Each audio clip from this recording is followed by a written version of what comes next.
Hey everybody, hey internets, this is O-Dub coming at you with another episode of O-Dub Open Some Shit.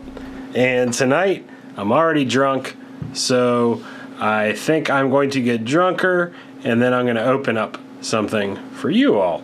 So the first thing I'm going to open besides magic packs is a Tröegs independent brewing company beer called Golden Thing. And it is a double dry hopped IPA. And I think this is a limited release type thing. I don't think it's something that they do regularly. And I went to the brewery Tröegs, I would say it was about 2 months ago or so. And I was already a fan of their stuff, and now I'm a super fan. So when I see these limited release things on the shelf, I've just got to have it. And this is, that's 16 ounces. I don't want to get any of that on my play mat. Holy moly. So you can see the color on that. It's a nice golden crystal clear. Lately I've been drinking a lot of hazy IPAs that you can't see through, but IPAs are delicious. So I'm going to hang on it. Just let me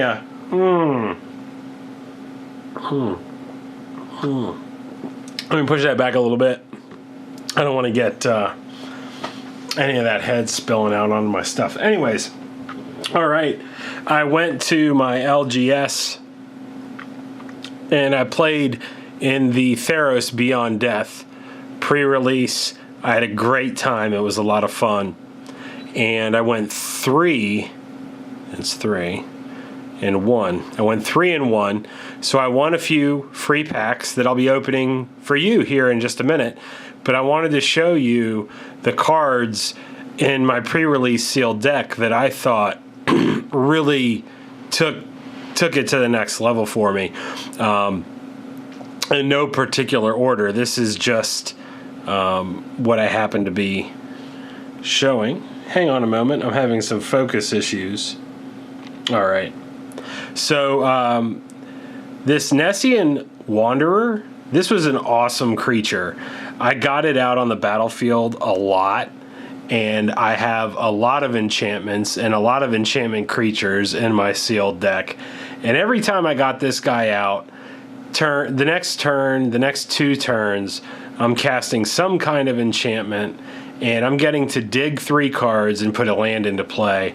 And I was almost always hitting a land, and it was just gold. I mean, it's a 2-drop, it's a common, it speeds you up, and especially in limited play, it's just so important to hit your land drops. So that was a hidden gem. Now the next card, this is what I call a true gem. My jaw just about dropped when I opened this one. And I'm going to take it out of the case here, or the sleeve that I put it into play. I managed to pull a full art foil Calyx Destiny's Hand. So of course you have to play green-white when you pull something like this out. And I did. And you know what? I was rewarded. I only drew him once, and I got to play him, and he won me the game. That's what he's supposed to do, you know? When you have a bomb like this, the expectation is you get it, you play it, you win, and he did not let me down. There was a guy at the shop that really, really wanted this off of me. He opened a half of a case of Theros Beyond Death, and he was just trying to get the regular card because he just wanted some of these to play in his commander decks. He didn't get any of them. I show up for a pre-release, and I pull this out of one of my 6-packs. My jaw just about dropped. It's gorgeous. I'll be putting this into a really nice sleeve case or something, and I'll just put it away. It's pretty much a trophy as far as I'm concerned. So that card alone made the pre-release worth attending for me. Also in my pre-release 6-packs, I opened up one of the red black, I think he's a Titan 6/6, and when he first comes into play he dies and he has escape. He's pretty cool, dude. I pulled him. That was like a $10 card. So, like, I opened like $60 worth of cards in the pre-release kit. It was just stupid. But back to what I played. I was playing green-white, and this was one of the cards I opened, Archon of Sun's Grace. It's a 3/4 flying lifelink, and it says Pegasus creatures you control have lifelink.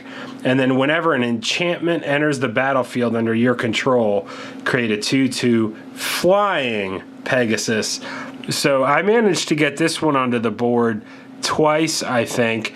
And again, you get this on the board if your opponent can't remove it.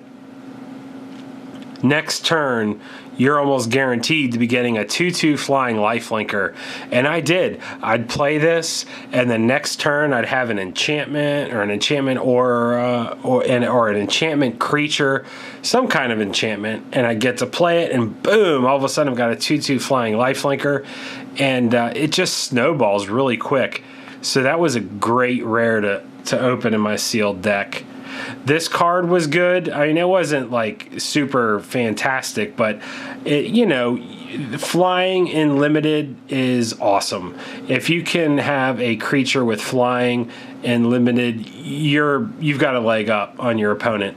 Now this is a 3/3 flying, which is nice. He's got a good butt on him, and he can also dish the damage. And then sometimes you're putting him out on turn 3. Or maybe turn 4. I mean, you know, white normally doesn't ramp, but with devotion, you can ramp into this.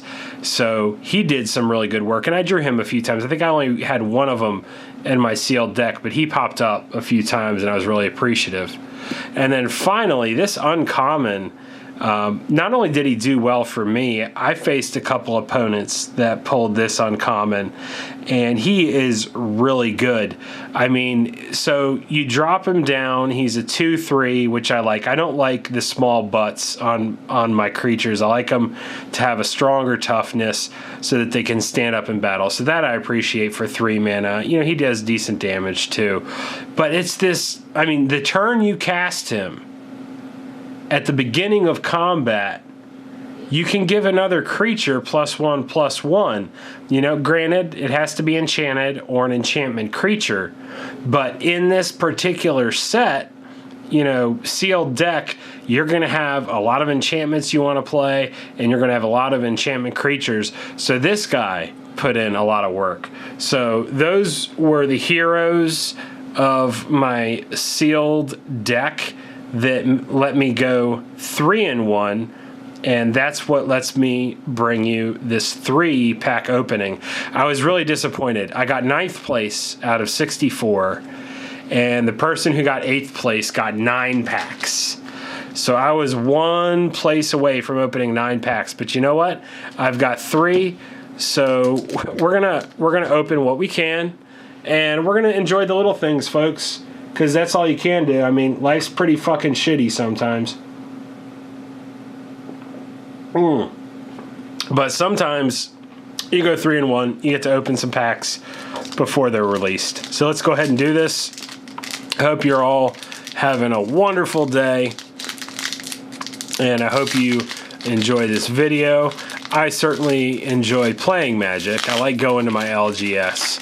I enjoy opening packs. So this is all around. This is like super win-win for me. So just thank you all for... Okay, what is this I've got? Now, granted, you'd think I just opened 6 packs and I know what the fuck's going on, but just seeing a token up front is confusing me. So I can't remember if it's going to be all commons and then uncommons or rare. I don't even know what the next card is. So, all right, it's a land. By the way, I do really like the lands. It's a little Pokemon for me, but at the same time, the art for these lands is fucking awesome. I think they'll stick around for quite some time. All right, uncommon right out of the gate. Rise to Glory. Haktos, the Unscarred. Renata, Called to the Hunt. And I'm guessing this is my rare? Hydra's Growth. Okay, I didn't get a rare yet. Oh, what the fuck? Oh, okay. Here I am, dumbass. That was a foil Rise to Glory, so I guess your premium cards up front. I don't know if you all can see. I didn't even realize that that was a foil. So I guess... See, I was so excited just opening the packs on pre-release. I didn't pay attention to what the order was. I just ripped through the shit. So I guess you get your token and your land, and then if you're going to get a premium card, it's right there, and then you get your rare. So my rare is Haktos, the unscarred. He's not scarred. He's not scarred of you. Motherfucker, he gonna fuck you up. He ain't scarred. Alright, sorry. I've been drinking. I apologize. That's what the sauce does to you. So, Hydra's Growth, holy shit. That card wrecked my day on more than one games. So, you put it on your creature, it gets a +1/+1 counter, and then at the beginning of your upkeep, it doubles. So, it just keeps doubling. And if you don't deal with that creature, you lose the game. That's it. Oh, okay. I was a little surprised. I thought a card like this would be a rare. I don't know if it was ever rare historically. Like, this is one of the first cards ever made, and I love the fact that they keep reprinting it. And I think that it's just a really cool card. I'm just surprised it's uncommon. Even if it's not that good, they should just go ahead and make it rare. That's all. Okay. So, and the rest of this shit's going to be common, so that's not very exciting, is it? I saw a Brine Giant while I was playing. That was okay. I mean, that's decent. It's good color fixing. I appreciate that it's in the common slot. It's not an enchantment or an enchantment creature, so it's a little harder to take out. Something else I noticed, my black, I splashed black, so I played green-white, but I did splash black, and I splashed black because I got 7 black removal cards in my sealed deck. 7! That's over 1 black removal card per pack, and they're good removal. It's like, exile, motherfucker. Kill, your opponent sacrifices a motherfucker. And I'm like, all right, I guess I'm splashing some black just so I can deal with my opponent's creatures. All right, so let's get that focused. All right. Another island. Temple of Plenty. Very nice. I actually do appreciate that. I need as many Scrylands as I can get my hands on. That is a win. And then I've got a Warden of the Chained, Shimmerwing Chimera, and Theranati Singer. That is a stupid name. Fire the person that named that. 2 mana for a flash flying. That's not bad. 1/3, not bad. When it enters the battlefield, target creature an opponent controls gets -X, -0, where X is your devotion to blue. I don't know. I don't know if that's going to see standard play. It's not bad. 2 mana is decent. Flash is decent. Flying, 1/3. The devotion thing's kind of nice, but I don't know. I don't see that swinging a game for you. And then I got a bunch of commons. That's a good common right there. I ran that in my sealed deck. Yeah, I felt like this set in general was a little clunky. While I really enjoyed the pre-release, it wasn't as much fun as War of the Spark, and it didn't feel as polished as some of the other pre-releases I've done.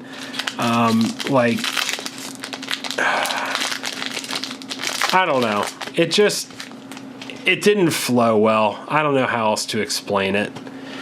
All right, so this is my last pack, and before I reveal what my rare is, I'm gonna take one more big drink of this delicious beer, by the way. I didn't even give you a review of it. I just poured it and I was like, look, it's clear and golden, and it's good. Tröegs is good. If you get a chance to enjoy some Tröegs, they're a decent brewery.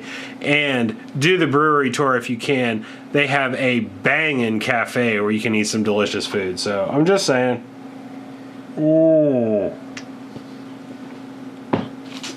All right, last pack, everybody. Thank you for joining me. I know I haven't been around for a while.